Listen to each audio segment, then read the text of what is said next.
নবনীরদনিন্দিত কান্তিধারম রসসাগর নাগর भूपवरं। हरे कृष्णा, धन्यवाद, प्रणाम। हम लोग श्रीमद् भागवतम के नवां स्कंद में हैं, एकादश अध्याय चल रहा है। आज हम लोग श्लोक संख्या 16 से कंटिन्यू करेंगे। श्रीमद् भागवतम 9.11.16 ऑनवर्ड्स। भारती माता जी, 16 नंबर श्लोक। तश्रुत्वा भगवान रामो रुन्धानपि धियासु च स्मरन्तस्य गुणं तान्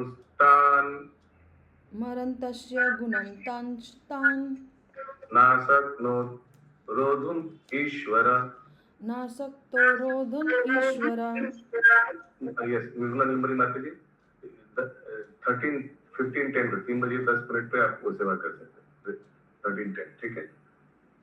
तब तक क्या प्रभु जी क्या बोले, आप दोबारा बोलेंगे प्लीज। 3:10 में वो सेवा कर सकते हैं, कॉलिंग नॉट, ठीक है, पोजीशन लेकर। यस, अनुवाद माता जी। सीता देवी के पृथ्वी पे प्रविष्ट होने का समाचार सुनकर पूर्ण पुरुषोत्तम भगवान निश्चित रूप से दुखी हुए। यद्यपि वे पूर्ण पुरुषोत्तम भगवान हैं, किंतु सीता देवी के महान गुणों का स्मरण करके वे दिव्य प्रेमवश अपनी शोक को ना रोक सके। सीता देवी द्वारा पृथ्वी में प्रवेश करने के समाचार से उत्पन्न भगवान श्री राम के शोक को भौतिक नहीं मानना चाहिए। आध्यात्मिक जगत में भी विरह भाव होते हैं, किंतु ऐसा भाव को आध्यात्मिक आनंद माना जाता है। वियोग जनिक शोक सर्वोपरि में भी पाया जाता है, किंतु आध्यात्मिक जगत में ऐसे वियोग भाव आनंदमय होते हैं। ऐसे भाव तस्य प्रेम वशत भाव का लक्षण माना जाता है, क्योंकि ये अलादनी शक्ति द्वारा प्रभावित होता रहता है तथा प्रेम द्वारा नियंत्रित होता है। भौतिक जगत में ऐसे वियोग भाव केवल विकृत प्रतिबिंब होते हैं। हरे कृष्ण। तस्य प्रेम वश्यत्व स्वभाव, मन प्रेम के वश में आकर ये स्वभाव भगवान रामचंद्र जी का लादनी शक्ति। स्त्रीपुं प्रसंग एतादृक्, स्त्रीपुं प्रसंग एतादृक् सर्वत्र त्रासम आवह, सर्वत्र सह आवह अपि स्वराणां किम उत, अपि स्वराणां किम उक्त ग्राम्यस्य ग्रह चेतस, ग्रामस्य ग्रह चेतस। स्त्री और पुरुष अथवा नर और मादा के मध्य आकर्षण प्रत्येक जगह और प्रत्येक समय पाया जाता है, जिससे प्रत्येक व्यक्ति सदा भयभीत रहता है। यहाँ तक कि ब्रह्मा तथा शिव जैसे नियंताओं में भी ऐसे भावनाएं पाई जाती हैं और उनके लिए भी यह भय का कारण है। तो फिर उन लोगों के विषय में क्या कहा जाए जो भौतिक जगत में गृहस्थ जीवन के प्रति आसक्त हैं। जैसा कि पूर्व में बताया जा चुका है, जब आध्यात्मिक जगत में प्रेम तथा दिव्य आनंद के अनुभव का इस भौतिक जगत में विकृत प्रतिबिंब पड़ता है तो यह बंधन का कारण बन जाता है। जब तक इस भौतिक जगत में पुरुष स्त्रियों के प्रति और स्त्रियां पुरुषों के प्रति आकर्षित होती रहेंगी, तब तक जन्म मृत्यु का चक्र चलता रहेगा। किंतु आध्यात्मिक जगत में जन्म मृत्यु का भय नहीं होता और ऐसा वियोग की भावनाएं दिव्य आनंद का कारण बनती हैं। निरपेक्ष स्तर पर अनुभव के विविधताएं बताई गई हैं, किंतु वह सब समरूप गुण वाले दिव्य आनंद हैं। हरे कृष्ण।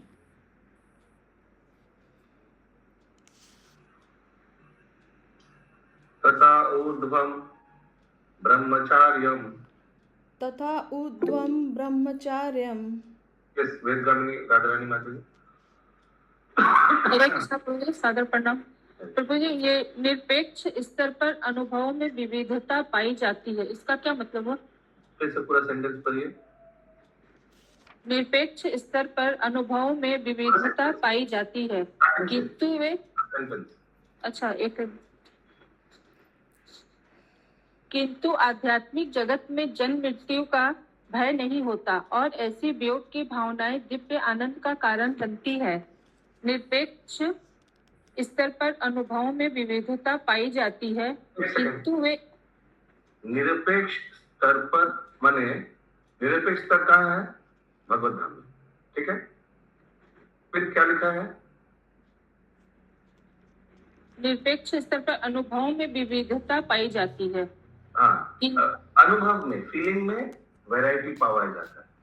निरपेक्ष स्तर पे यानी भगवान के धाम में ये फीलिंग का वैरायटी पाया जाता है। फिर किंतु वे सब समरूप गुण वाले दिव्य आनंद है। हाँ, तो वो जैसे भगवान, ये सब बहुत होता है कारण बिकॉज रामचंद्र जी सीता मैया के वियोग में दुखी थे, तो भगवान के धाम में ऐसे वैरायटीज मिलता है, दुख सुख ये सब मिलता है, लेकिन ये ट्रांसीडेंटल प्लेन में है, ये दिव्य स्तर पे है।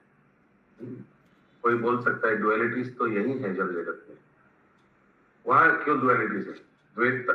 द्वैत वहां क्यों है? वहां तो द्वैतता तो यहाँ मिलता है ना, हम लोग ऐसे सुना था ना, सुख दुख अमीर गरीब यहाँ है, लेकिन वहां भी है, लेकिन वो ट्रांसीडेंटल, वो दिव्य स्तर पे है। तो वहां भी सुख दुख है, लेकिन दोनों ही दिव्य स्तर पे है, दोनों में ही आनंद है। भगवान का विरह में ज्यादा आनंद है योग से, योग के तुलना से। Love in separation is more than love in union in the spiritual world, आध्यात्मिक स्तर पे। क्लियर? हाँ प्रभु, थैंक यू। तथा ऊर्ध्वम ब्रह्मचार्यम तथा ऊर्ध्वं ब्रह्मचार्यं आर्यान अजुहोत प्रभु धार्याम् अजुहोत् प्रभु त्रयोद शब्द सहस्रम त्रयोदशब्दसहस्रम् अग्निहोत्रम अखंडितम। अग्निहोत्रम अखंडितम। माता सीता द्वारा पृथ्वी में प्रवेश करने के पश्चात भगवान श्री रामचंद्र ने पूर्ण ब्रह्मचार्य का पालन किया और 13,000 वर्ष तक अनवरत अग्निहोत्र यज्ञ करते रहे। अनवरत पर अनइंटरप्टेड, कंटिन्यूअस। 13,000 वर्ष तक यज्ञ करते रहे। सिर्फ नहीं बल्कि और भी बहुत कुछ किया होगा, राम राज्य भी सब देखा, सिर्फ नहीं वो भी किया। 19 नंबर श्लोक। मरताम हृदि विन्यस्य विद्धम दंडक कंटके स्वपाद पल्लवम राम स्वपादपल्लव राम आत्मज्योतिरगात् तथा आत्मज्योति अगात तथा। यज्ञ पूरा कर लेने के पश्चात भगवान श्री रामचंद्र, जिनके चरण कमलों में दंडकारण्य में रहते समय कदाचित कांटे चुभ जाते थे, उन चरण कमलों को उन्होंने उन लोगों के हृदय में रख दिया जो उनका निरंतर चिंतन करते हैं। तत्पश्चात वे ब्रह्म ज्योति से परे अपने धाम वैकुंठ लोक में प्रविष्ट हुए। एक बार सब देख लीजिए, तात्पर्य अनुवाद समझ में आया या नहीं? 10 सेकंड लीजिए, सब देखिए।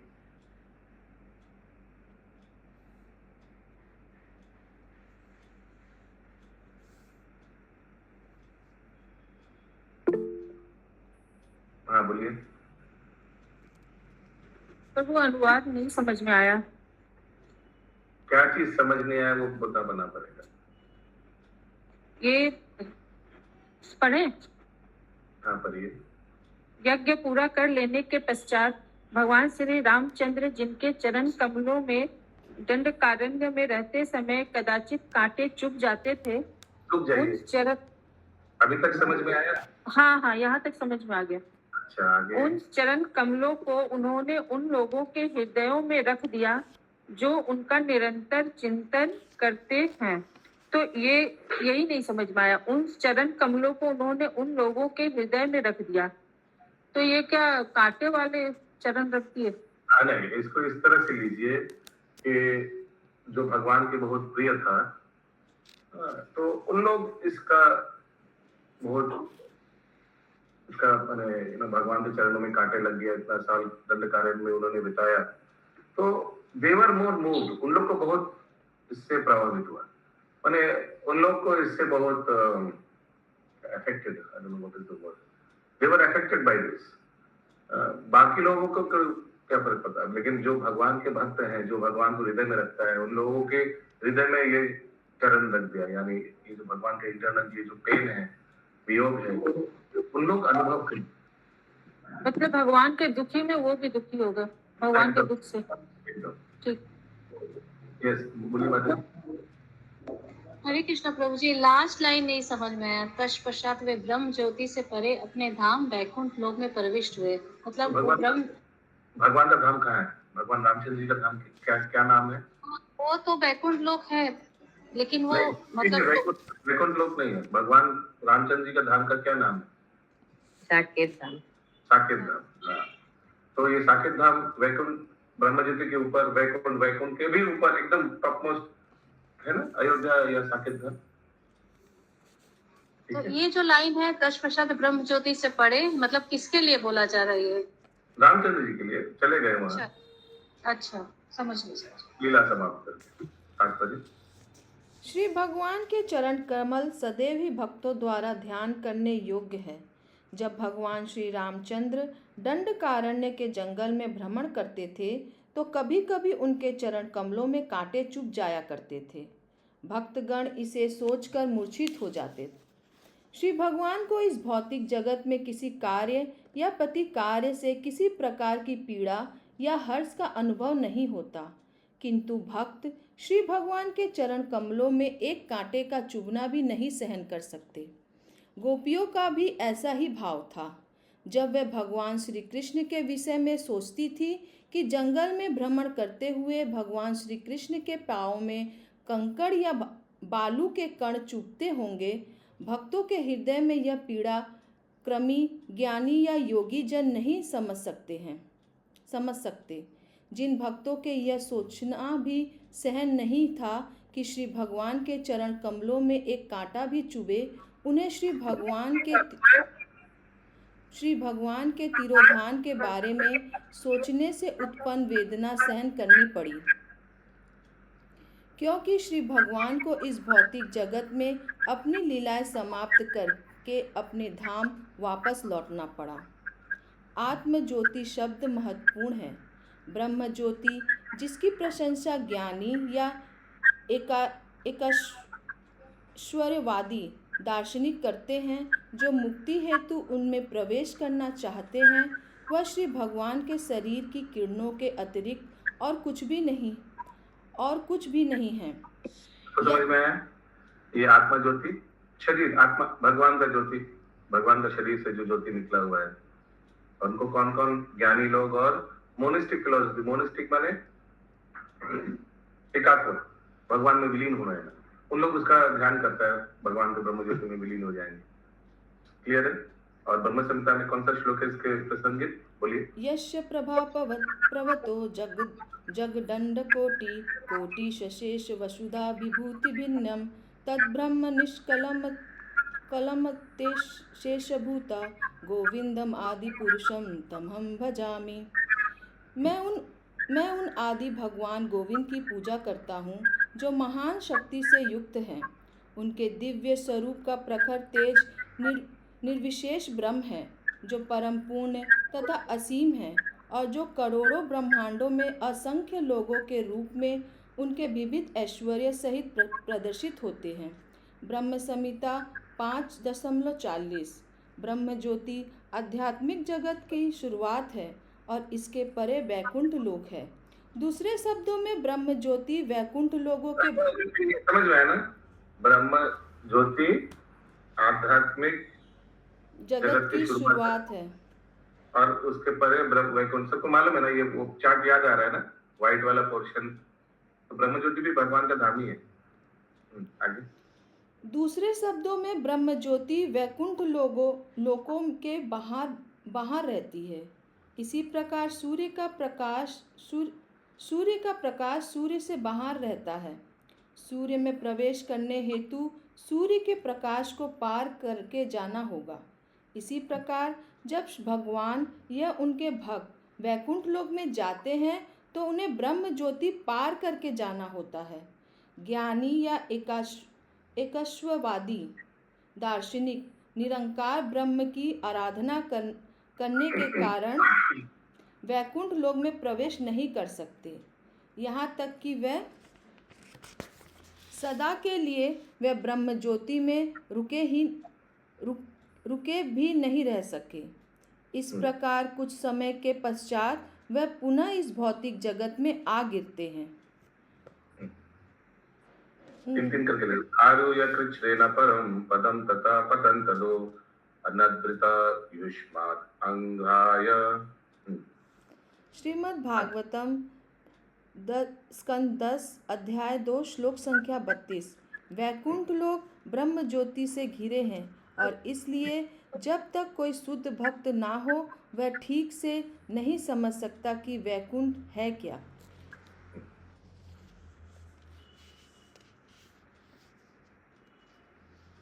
किसी का कुछ डाउट है रिगार्डिंग वैकुंठ, प्लेनेट, ब्रह्म ज्योति, पोजीशन?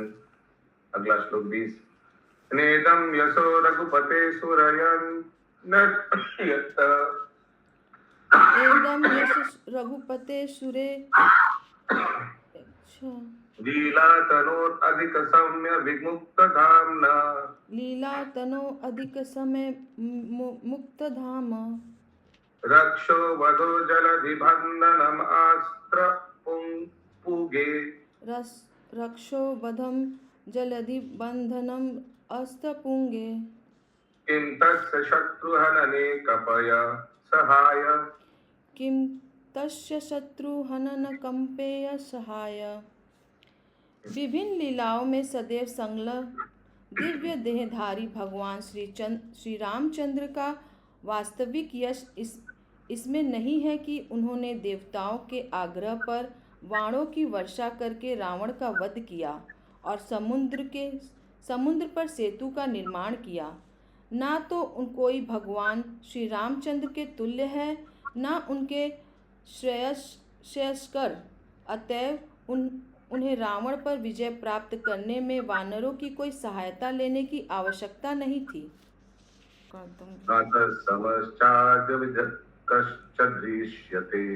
परस्य शक्ति विविधेव श्रूयते स्वाभाविकी ज्ञान बल क्रिया च।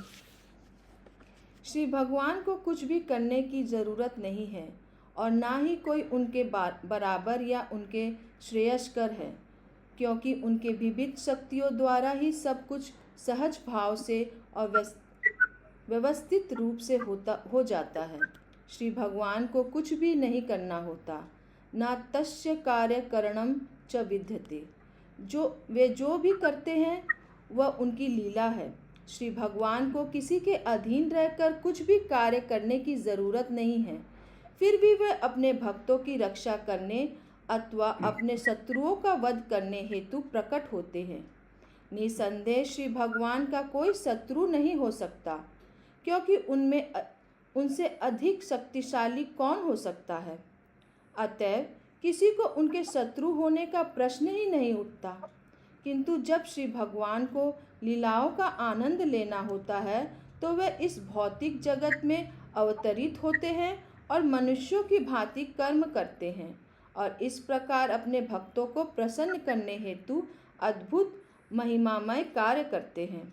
श्री भगवान के भक्त श्री भगवान की विविध कार्यों में सदैव विजयी होते देखना चाहते हैं। अतएव स्वयं को तथा भक्तों को प्रसन्न करने हेतु श्री भगवान कभी कभी मनुष्य की भांति कर्म करने के लिए राजी हो जाते हैं और भक्तों की खुशी हेतु अद्भुत और असाधारण लीला करते हैं। हरे कृष्णा। भगवान अगर शत्रु से फाइट भी करेंगे तो कोई भक्त को शत्रु बनाकर उनसे फाइट कर लेंगे, है ना। जय विजय द्वारपाल था, उन्हीं को शत्रु बनाया अलग अलग युगों में। यस्यामलं नृपसधाशु यसो अधुनापि यस्या अलम निपशदशु यस्य अधुनापि गायन्त घाघिनं रशयो दिक् इभीन्द्रपट्टम् गायन्ते अधधम ऋषय दिग् इभ इंद्रपट्टम तं न कपाल वशुपाल किरीट दुष्ट तम न पाल वशुपाल किरीट दुष्ट पदाम्बुजं रघुपतिं शरणं प्रपद्ये पद आम्बुजम रघुपतिम शरणम प्रपद्येम। भगवान श्री रामचंद्र का निर्मल नाम तथा यश जो भी पापियों के फलों को सभी पापियों के फलों को नष्ट करने वाला है। संपूर्ण दिशाओं में वह उसी प्रकार विख्यात है जिस प्रकार समस्त दिशाओं पर विजय पाने वाले हाथी का अलंकृत वस्त्र विख्यात होता है। रुक जाइए थोड़ा समझ लो। Like the ornamental cloth of a victorious elephant that conquers all direction. Markande ऋषि जैसे महान साधु पुरुष अब भी महाराजा युधिष्ठिर जैसे सम्राटों की सभाओं में उनके गुणों का गान करते हैं। इसी प्रकार सभी ऋषि तथा सभी देवता जिसमें शिव तथा ब्रह्मा भी सम्मिलित हैं अपने अपने मुकुटों को झुकाकर श्री भगवान की पूजा करते हैं। मैं उन श्री भगवान के चरण कमलों में नमस्कार करता हूँ। जय जय श्री रामचंद्र की जय हो। जय जय जय। सृष्टो अभिदृष्टो सृष्टो अभिदृष्टो संविष्टो अनुगतो अपि वा संवृष्टो अनुगतो अपि वा कौशलस्ते युस्थानं कौशलशेतयुवानं यत्र गच्छन्ति योगिनः यत्र गच्छन्ति योगिना। भगवान Yes, next. Anybody else wants to read? कोई पढ़ना नहीं चाहता, सब श्रवणम करना चाहता है। कीर्तनम कोई करना चाहता है?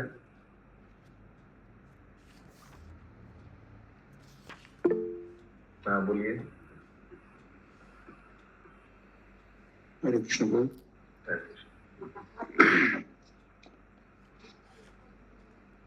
भगवान श्री रामचंद्र अपने धाम को लौट आए जहाँ भक्ति जोगी जाते हैं। यही वह स्थान है जहाँ अयोध्या नगरी के सभी निवासी श्री भगवान को उनकी प्रकट लीलाओं में उन्हें नमस्कार करके, उनके चरण कमलों का स्पर्श करके, उन्हें पितृतुल्य राजा मानकर, उनकी बराबरी में बैठकर या लेटकर या मात्र उनके साथ रहकर उनकी सेवा करने के पश्चात वापस गए।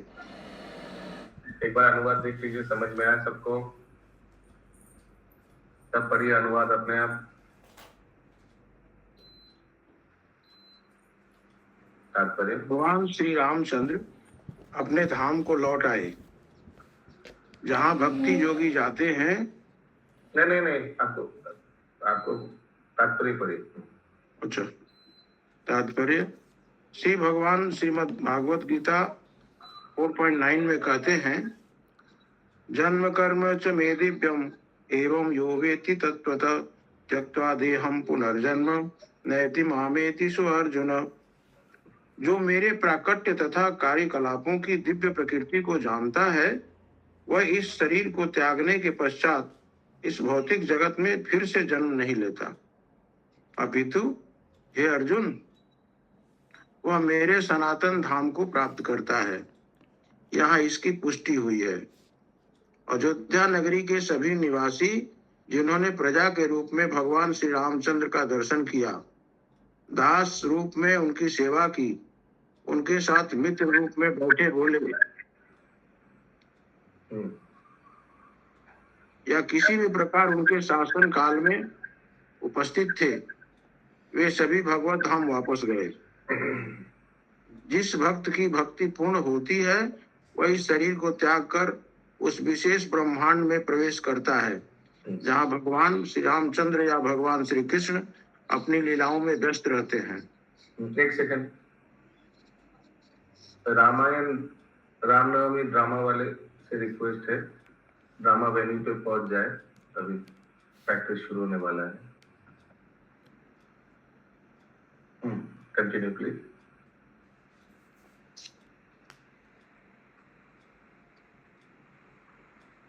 लीलाओं में व्यस्त रहते हैं, तब उस प्रकट लीला में विभिन्न पदों पर रहकर श्री भगवान की सेवा करना सीखकर भक्त अंत में सनातन धाम को प्राप्त करता है। श्रीमद् भागवत गीता में इस सनातन धाम का भी उल्लेख मिलता है।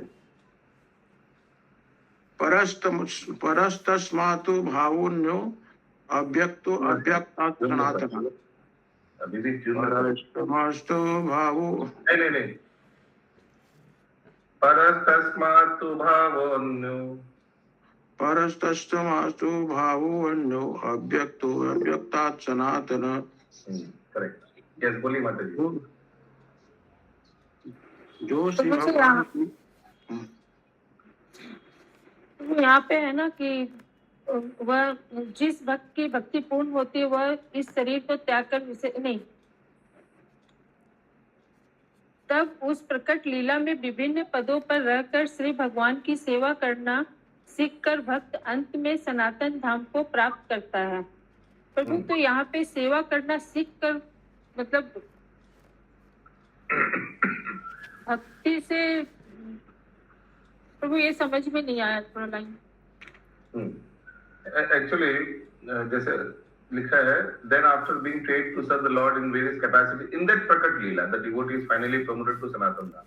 तो सोचिए कोई रामचंद्र जी का भक्त है, तो अभी सोचिए उनका भक्ति का पूर्णता हो गया, उनको साकेत धाम जाना है, ठीक है महामंदिर माता जी। लेकिन पहले यहाँ एक बार ट्रेनिंग दिया जाएगा, कहाँ, यहाँ भूलोक का जो अयोध्या धाम है ना, उत्तर प्रदेश में, वहाँ एक जन्म उनको उस सेवा, सोचिए उनका सेवा क्या है, सोचिए भगवान रामचंद्र जी का वो पादुका साफ करते हैं, ठीक है। आप में से कौन कौन ये सेवा लेना चाहेंगे? बहुत लोग सोचा हाथ कंधा हो जाएगा, ठीक है, वेरी गुड, वेरी नाइस। लेकिन 2 ही पादुका है, एक जुलाई में और भी हो सकता है। तो फिर यहाँ एक जन्म यहाँ प्रैक्टिस होगा। देखिए उसे लिखा है, अच्छा प्रश्न किया आपने। Then after being trained to serve the lord in various capacities in that prakat lila, तो भगवान का जब यहाँ प्रकट लीला हो रहा है उसमें एक जन्म उनको सेवा मिलेगा, फिर उसके बाद भगवान के धाम में जाकर वो सेवा कंटिन्यू करेगा। समझ में आया माता जी? प्रभु, तो ये जब तक ये सेवा जो नहीं करेगा वो भगवत धाम नहीं जाएगा। इसको उल्टा मत देखिए, इसको नहीं पॉजिटिव प्रभु, जैसे अयोध्या में एक जन्म यहाँ प्रकट लीला में सेवा करेगा, उसके बाद भगवान के धाम जाकर वो सेवा करते रहेगा। इसको इस तरह से, प्रभु जैसे अयोध्या में राम जी हुए और वृंदावन में जैसे कृष्ण जी हुए, तो वहाँ के तो निवासी कर लेंगे, लेकिन बाकी और जगह के जो लोग हैं वो लोग को तो ये सेवा प्राप्त करने का मौका नहीं मिलेगा। तो क्या वो लोग ये भक्त नहीं होगा, प्राप्त किया है उसके बारे में बोला जा रहा है। जो भक्त परिपूर्णता, भक्ति का परिपूर्णता प्राप्त किया है, वो अभी भगवान के धाम प्रवेश ही करने वाले हैं। लेकिन पहले यहाँ जो भौमा धाम है वहां एक साल एक जन्म करेगा, उसके बाद वहां करेगा। जो चीज जो सोचिए, जो अभी इंडिया टीम में खेलने वाले हैं, इंडिया टीम में चांस मिल गया, उसको बोला एक बार आप रणजी ट्रॉफी खेल लो, फिर आप इंडिया टीम में खेलना। वैसे यहाँ एक बार प्रैक्टिस हो जाएगा, फाइनली फिर वहाँ, ठीक है। जैसे हम लोग ड्रामा प्रदर्शन करने के आगे एक बार घर पे प्रैक्टिस कर लेते एक बार सब, फिर वहाँ मिल जाएगा स्टेज पे, वैसे ही कुछ, ठीक है। हाँ बोलिए प्रभु, बोलो। প্রভুজি এই সেবাটা দূর থেকে ভাবের সঙ্গেও তো করে, একেবারে মনে মনে যদি আমি করি। Sound not clear, sound not clear, sound not clear देखिए, और सिस्टम भी बोल रहा है sound not clear. Sound not কি বললেন বুঝতে পারলাম না। বলছি এই সেবাটা আমি ভাব মানে দূর থেকে ভেবেও তো করতে পারি, যদি সামনে না যেতে পারলাম দূর থেকে করাও যায়। दूध থেকে ভেবেও করা যায় ভাव से ভাव से नहीं যেমন আমি মন্দিরে গিয়ে যেতে না পারলাম, বাড়িতে বসেই তো মন্দিরে এটা করতে পারি। हाँ ठीक है यस ভালো আইডিয়া यस गुड ओके कहाँ पे हम लोग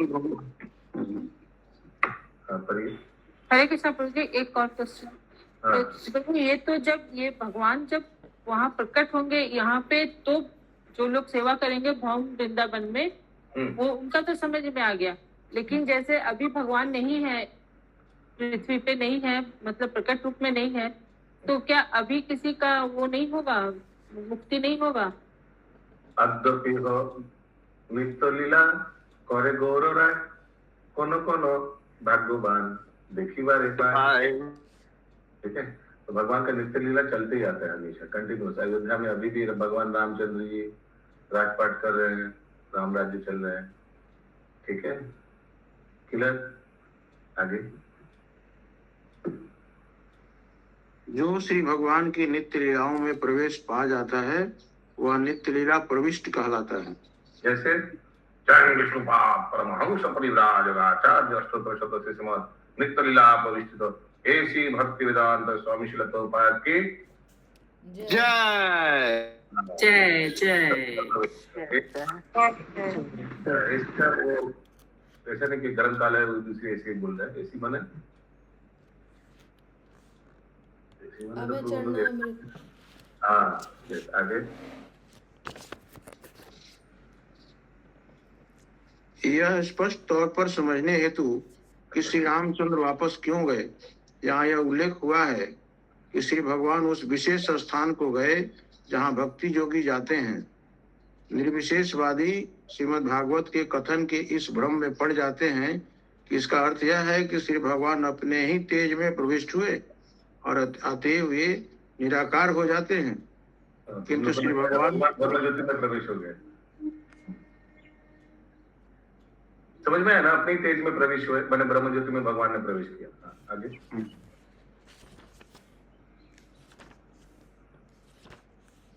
हो गया। किंतु श्री भगवान एक पुरुष हैं, व्यक्ति हैं, और उनके भक्त भी व्यक्ति हैं। निस्संदेह सभी जीव भी श्री भगवान के समरूप भूतकाल में पुरुष थे, वर्तमान काल में भी पुरुष हैं, और इस शरीर को त्यागने पर भी पुरुष बने रहेंगे। इसकी पुष्टि श्रीमद् भागवत गीता में भी हुई है।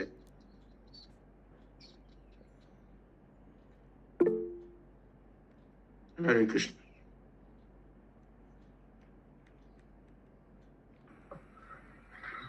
अगला श्लोक।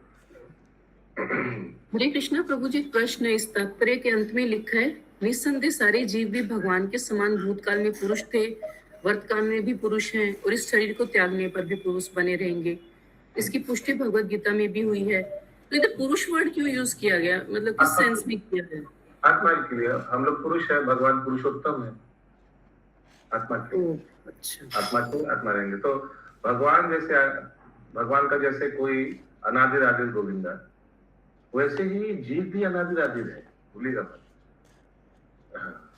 भगवान अनादिर आदिर गोविंदा है और जीव उनका अंश होने के नाते फिर वो भी अनादिर आदिर है। वो रहा पुरुष, अभी भी है, अब हमेशा रहे। ओके, ये सुनकर बहुत माताएं खुश हो गए, हम लोग भी पुरुष है। हरि बोल, हरे नहीं कृष्ण। प्रभु, ऐसा कुछ नहीं है, सब सोल है बेसिकली। पुरुष महिला का तो सवाल ही नहीं उत्पन्न होता। हाँ करेक्ट, यस बोलिए माता जी। प्रभु, जब सभी पुरुष है तो फिर शास्त्रों में ये क्यों माता जी लोग का उल्लेख आता है कि घुटने तक उनका रहता है बुद्धि? कौन कौन सा श्लोक में उल्लेख है, थोड़ा दिखाइए तो आप भी। शास्त्रों में नहीं वो श्लोक नहीं आता है ना, श्लोक नहीं प्रकोप में आता है ना कि आवरण जब आत्मा इस जगत में आता है तो कोई शरीर धारण करता है, कोई माताओं का शरीर धारण करता है, पुरुषों का शरीर धारण करता है, ठीक है। तो माता जी लोग का शरीर का कुछ कुछ क्राइटेरिया रहता है, कैरेक्टरिस्टिक्स रहता है, पुरुषों का शरीर का कुछ कुछ कैरेक्टरिस्टिक्स रहता है। आत्मा का उससे कुछ लेना नहीं है, ठीक है। समझ में आया सबको ये बात?